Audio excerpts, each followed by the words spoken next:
আসসালামু আলাইকুম, সবাইকে ওয়েলকাম করছি মুন্নিজ ইজি কুকিংয়ে। আশা করছি সবাই ভালো আছেন।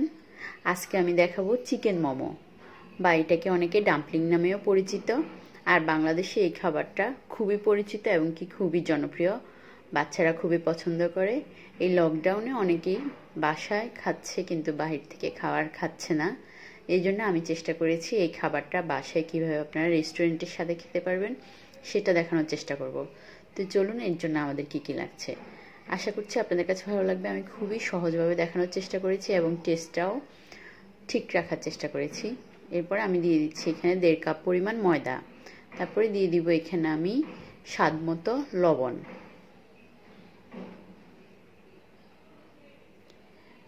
তারপরে এখানে আমি 1/3 কাপ পরিমাণ মতো 3 বার দিব। আমার 3 বার দিতে হবে এই ডোটা বানানোর জন্য পানি।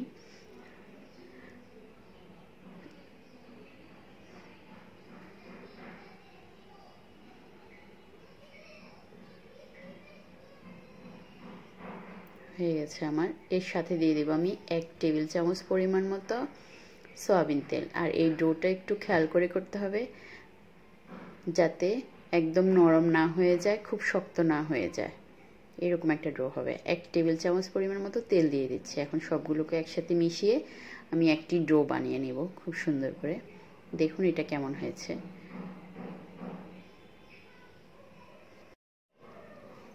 তারপরে আমি এটাকে একটি বড় জায়গায় নিয়ে নিব।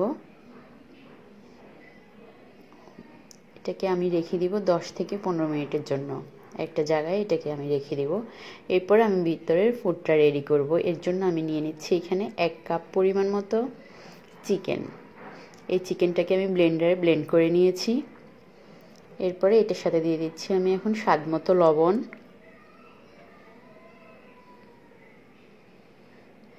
তারপরে দিয়ে দিচ্ছি রসুন আর আদা। আপনারা কুচি দিতে পারেন, কুচিয়ে দিতে পারেন। আমি এটাকে ব্লেন্ড করাটা দিয়েছি 1 চা চামচ পরিমাণ মতো রসুন আর আদা বাটাটা। তারপরে দিয়ে দিচ্ছি আমি এখানে 1/2 চা চামচ পরিমাণ জিরা গুঁড়া। তারপরে দিয়ে দিচ্ছি 1/2 চা চামচ পরিমাণ গোলমরিচের গুঁড়া। তারপরে দিয়ে দিচ্ছি আমি পেঁয়াজ কুচি, 2টা মাঝারি সাইজের পেঁয়াজ কুচি, ধনিয়া পাতা স্বাদ মতো। তারপরে দিয়ে দিচ্ছি 6 থেকে 7টা কাঁচামরিচ কুচি। দিয়ে দিচ্ছি 1/2 কাপ পরিমাণ গাজর কুচি। আর গাজর আর পেঁয়াজ এই দুইটা আমি চেষ্টা করেছি একই সাইজের কাটতে, এবং কি মানে দেখতে একই রকম, ছোট ছোট করে স্লাইস করে কাটা এরকম। দিয়ে দিচ্ছি আমি 1 টেবিল চামচ পরিমাণ সয়া সস। এরপরে সবগুলোকে আমি একসাথে মিশিয়ে নিব।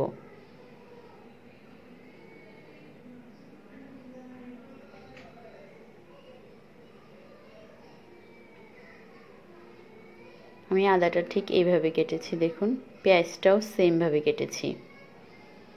এখন সবগুলোকে আমি একসাথে মিশিয়ে মেখে নিয়েছি খুব ভালোভাবে, যাতে খুবই ভালোভাবে মিশা হয়। এটা হয়ে গেছে আমার মাখা। এরপরে আমি আটার ডোটা নিব। এখন 10 থেকে 15 মিনিট পরে আমার আটার ডোটা দেখুন। এরপরে এটাকে আমি একটি বড় জায়গায় নিয়ে নিব। নিয়ে 3 ভাগে ভাগ করে নিব।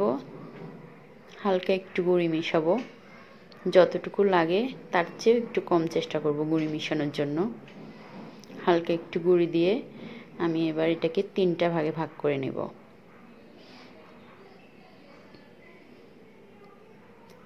তারপরে 3টা বড় সাইজের রুটি করে নেব।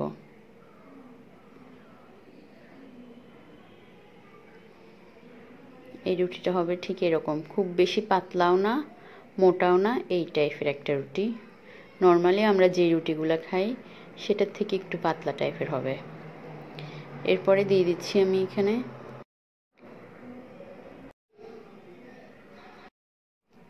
তারপরে আমি একটা রুটির মধ্যে নিয়ে নিচ্ছি চিকেন ফুডটা, দিয়ে দিচ্ছি এটাতে। দিয়ে দেখুন সবচাইতে সহজ যেই, এই যে দেখুন কিভাবে করছি, খুবই সহজ এটা। চারপাশে পানি লাগিয়ে তারপর আমি এই শেপটা করেছি।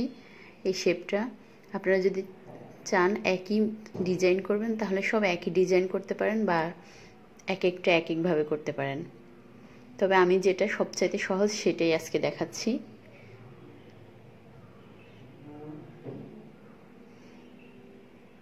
সেম ভাবে আমি আরও একটি দেখাচ্ছি। দেখুন 4-5টা আমি পানি দিয়ে নিয়েছি, কিন্তু এরপরে দেখুন হয়ে গেছে আমার দুটা। এরপরে আমি আরও একটা দেখাচ্ছি। ওই দুইটা ছিল একই ডিজাইন। এরপরে আমি আরেকটা ডিজাইন দেখাচ্ছি। এটা হলো একটু ভাজ ভাজ করে কুচির মতো করে নিব এটাকে। দেখুন দেখুন দেখুন, এটা যেটা থেকে শুরু হবে ঠিক ওইটাতে গিয়েই শেষ হবে। এভাবে করে গোল গোল করে নিব আমি। একটা পর্যায়ে এসে এটা গোল হয়ে যাবে পুরা। বাস হয়ে গেছে আমার। আপনার সাইজ বড় ছোট করতে পারেন। এরপরে দেখুন আমি আমি এখানে রোজ মোমো একটা করেছি, সেটার ডিজাইনটা আমি আজকে আর দেখাইনি, সেটা আমি ইনশাল্লাহ পরে দেখানোর চেষ্টা করব।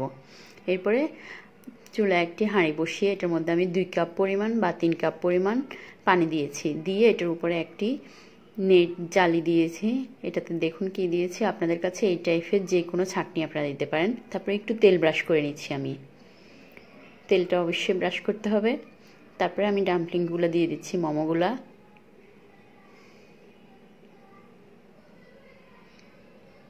চুলার আঁচটা মিডিয়ামে রেখে ঢাকনা দিয়ে আমি রেখে দিব এটাকে প্রায় 25 থেকে 30 মিনিট। ঠিক 25 থেকে 30 মিনিট পরে দেখুন এটা কেমন হয়েছে। এটার কালারটা চেঞ্জ হয়ে যাবে।